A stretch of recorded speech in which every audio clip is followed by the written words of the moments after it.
আসসালামু আলাইকুম। আমার অনেক ফ্রেন্ডস ভিউয়ার্স এরা চাচ্ছিল যে ভাইয়া আপনি আপনার ওই যে ঘুঘুর একটা ভিডিও দিন।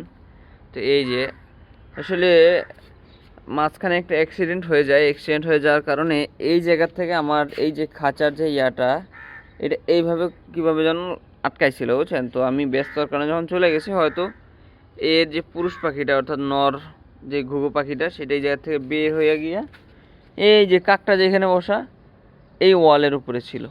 তো এরপর এখান থেকে ফ্রুত করে উড়াল দিয়ে আমি আস্তে আস্তে চলে গেছে। তো যাই হোক, ঘুঘুর বাচ্চা ছিল, দুইটা বাচ্চা ছিল।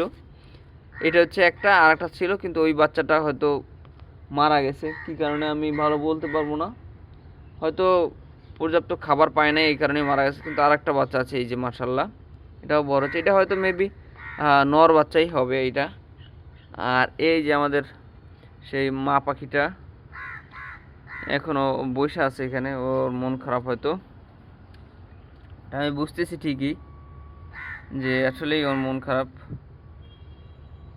একা একা থাকে। তো যাই হোক, যারা ঘুঘু পাখির আপডেট জানতে চেয়েছিলেন তাদেরকে এই আপডেটটা দিয়ে দিলাম। ভালো থাকবেন সবাই।